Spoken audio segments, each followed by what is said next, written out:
Assalamualaikum warahmatullahi wabarakatuh. Semangat pagi teman-teman. Semoga teman-teman di sana selalu dalam keadaan sehat dan bahagia. Pada video ini kita akan belajar tentang arus bolak-balik. Kita flashback dulu. Dulu di kelas 12 semester awal kita belajar yang namanya listrik dinamis.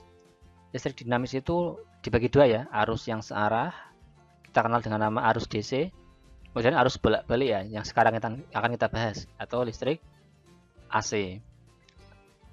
Apa yang akan kita pelajari pada materi arus bolak-balik ini?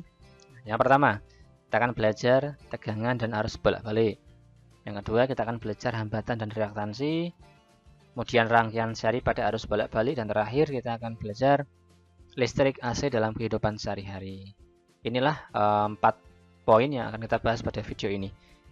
Seperti apa penjelasannya, seperti apa pembahasannya, mari kita simak video berikut ini. Apa itu sebenarnya arus listrik bolak-balik? Listrik ini biasanya berasal dari PLN, bersifat periodik, dan nilainya berubah-ubah, positif, negatif, dan seterusnya. Listrik bolak-balik dihasilkan oleh apa dan mengapa bersifat periodik? Jadi listrik ini dihasilkan oleh generator listrik AC. Kita sudah membahas generator ini di materi induksi elektromagnetik. Pada generator ini terjadi perubahan flux magnetik secara periodik, sehingga tegangan yang dihasilkan pun juga bersifat periodik. Seperti apa bentuk arus bolak-balik ini jika dibuat dalam bentuk grafik? Seperti ini. Yang atas ini arus di listrik DC ya, yang searah, yang bawah pada arus yang AC bolak-balik. Kalau di DC itu arusnya tetap tidak berubah nih, terhadap waktu ya tidak berubah. Kalau di listrik AC arusnya berubah-ubah. Ini dari misalkan di sini kemudian naik ke atas, turun dan seterusnya, berubah-ubah terhadap waktu. Inilah arti dari periodik ya, berubah-ubah. Ini adalah penjelasan arus ketika di DC dan di AC. Kita masuk ke submateri yang pertama, yaitu tegangan dan arus bolak-balik. Generator menghasilkan tegangan berbentuk sinusoidal. Bagaimana menentukan besarnya? Nah, kita bisa menggunakan persamaan ini. V sama dengan Vm sin omega T, atau V sama dengan Vm sin 2πf kali T. Omega di sini bisa digantikan dengan 2πf. Vm sendiri tegangan maksimum, omega itu frekuensi sudut, F-nya frekuensi, T-nya itu waktu. Inilah persamaan yang kita gunakan untuk menentukan tegangan pada listrik bolak-balik ini. Kemudian jika arus bolak-balik, caranya gimana menentukannya? Kita bisa menggunakan persamaan ini. Nah, mirip seperti persamaan tegangan ya. Jadi I sama dengan Im sin omega T, atau I sama dengan Im sin 2πf kali T, di mana Im-nya adalah tegangan maksimum, omega-nya frekuensi sudut, F-nya frekuensi, T-nya itu T-nya waktu. Inilah persamaan yang kita gunakan untuk menentukan tegangan dan arus bolak-balik. Dengan cara apa kita bisa menganalisis tegangan dan arus bolak-balik?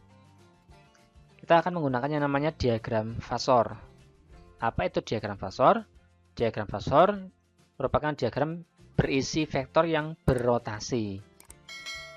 Fasor bukanlah besaran vektor seperti kecepatan dan lain-lain ya, melainkan bentuk geometris untuk menganalisis besaran fisika yang berubah secara sinusoidal terhadap waktu.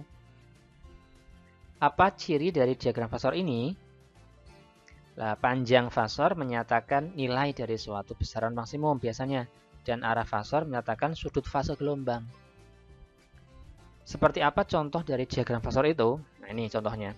Gambar ini merupakan fasor arus listrik bolak-balik dengan arus maksimum atau kita sebut IM, dengan sudut fasenya θ sama dengan omega T. Jadi tadi ada kata berrotasi. Jadi vektor ini berrotasi itu berlawanan jarum jam ke sini nih. Nah, sumbu X ini sebagai acuan di mana sudut fasenya masih 0 di sini nih. ketika sudut fasenya bergerak kan muter ke sini. Misalkan theta sama dengan omega t di sini, maka akan ada nilai di sini IM-nya nih, nilai maksimumnya di sini IM. Nah, kita bisa memproyeksikan IM ini untuk mencari I pada waktu tertentu. Kita proyeksikan IM-nya ini ke sumbu Y ke sini. Nah, ini ya fasor I sesaat atau I tertentu. Nah, untuk mencari I pada waktu tertentu, kita bisa menggunakan persamaan ini. I sama dengan IM sin omega T. Kenapa sin bukan cos? Ya, karena kan kita proyeksinya pada sumbu Y, gitu ya. Kalau kita proyeksinya pada sumbu X, maka bisa pakai IM sama dengan IM cos omega T. Tapi di sini kita pakainya ini.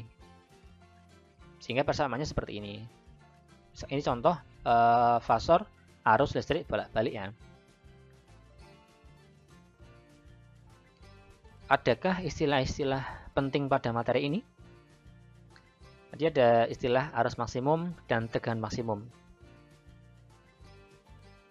Ini merupakan nilai tegangan dan arus terbesar nih, kata kuncinya terbesar pada listrik bolak-balik. Kalau tadi di grafik ya berarti nilai yang paling di puncak bukit, nah, itu nilai maksimumnya ya. Kemudian ada yang namanya arus efektif dan tegangan efektif. Nilai tegangan dan arus yang terukur pada voltmeter dan ampermeter. Jika kita mengukur arus dengan ampermeter, sebenarnya yang terukur adalah arus efektif, bukan arus maksimum. Tuh. Dalam kehidupan sehari-hari, nilai efektif inilah yang sering kita gunakan sebenarnya.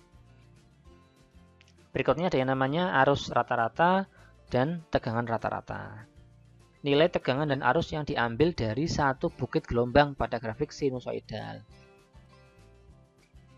Dapatkah istilah-istilah itu dibuat dalam grafik lainnya untuk memudahkan kita memahami maksimum, efektif, rata-rata? Kita lihat grafik berikut. Nah, dari yang maksimum dulu. Kita kan tahu grafiknya sinusoidal ya, makanya seperti ini polanya nih. Nah, di bagiannya paling atas atau di puncak bukit ini itulah nilai maksimumnya. Kemudian nilai efektifnya sekitar segini nih. Nah, nilai efektif itu. Kalau rata-ratanya sekitar segini. Kita belum membahas angka ya, ini baru agar kita paham, oh ternyata yang paling besar adalah nilai maksimum. Kemudian efektif baru rata-rata. Bagaimana hubungan besaran-besaran tersebut? Lah, kita bisa mencari hubungan antara maksimum, nilai efektif, nilai rata-rata dengan persamaan berikut. Nah, di sini nih. Kita mencari misalkan nilai efektif dulu. V efektif misalkan. Berarti V maksimum per akar 2. Kalau yang I efektif juga sama, I maksimum per akar 2. Kalau V rata-rata, itu berarti 2 V maksimum per Pi. Pi di sini bisa 22/7 atau 3,14 ya. Kalau mencari I rata-rata juga sama, berarti 2 dikalikan I maksimum per Pi. Inilah hubungan antara nilai efektif, maksimum, dan rata-rata.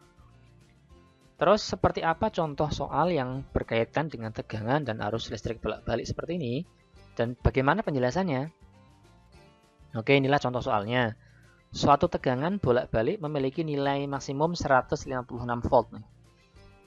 Berapa besar tegangan efektifnya dan tegangan rata-ratanya? Tegangan efektif kita bisa mencari dengan persamaan ini.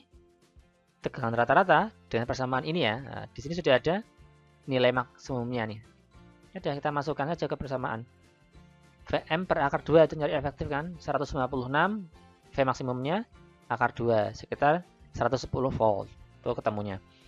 Kalau V rata-rata 2 dikalikan V maksimum per Pi. 2 kali 156 per Pi-nya sekitar 99 volt, itu jawabannya. Nah, ini soal yang contoh soal berkaitan dengan besaran-besaran nilai efektif, nilai maksimum, dan nilai rata-rata. Adakah contoh soal yang lain? Nah, di sini ada resistor murni ya, hambatannya 100 ohm dihubungkan dengan sumber tegangan bolak-balik. Ini sumber tegangan bolak-balik dengan persamaan ini nih. V sama dengan 12 akar 2 sin 100 pt volt. Tentukan besar frekuensi dan arus efektifnya. Kita kan sudah punya template atau rumus ini ya. Nah, V sama dengan Vm sin 2πf kali T. Kita tuliskan lagi di soal ini persamaan ini. V sama dengan 12 akar 2 sin 100 pt. Dari sini kita bisa menentukan kalau 12 akar 2 ini adalah Vm-nya atau V maksimumnya kan. Lah 2πf inilah sama dengan 100 pi-nya. Ini kan sama nih di sini. Nah, berarti 2πf sama dengan 100 pi. Kita akan mencari frekuensinya dulu nih. Berarti f sama dengan 100 pi bagi 2 pi. Pi-nya coret, hilang, 100 bagi 2, 50 Hz. Ketemu frekuensinya. Sekarang kita nyari arus efektif. Ingat, mencari arus efektif adalah V efektif dibagi R-nya. R-nya jadi nih 100. Nah, di sini nih. I efektif, V efektif per R. R-nya jadi 100. V efektifnya dari mana? Kita cari dulu. Kita sudah tahu V maksimum kan? Kita bisa mencari V efektif. Di mana V efektif sama dengan V maksimum per akar 2. Masukkan nilainya. 12 akar 2 kan? Ini kan maksimumnya jadi 12 akar 2 nih.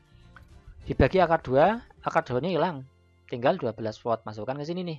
Berarti efektifnya 12. R-nya 100. Berarti I efektifnya 12 bagi 100. 0,12 ampere.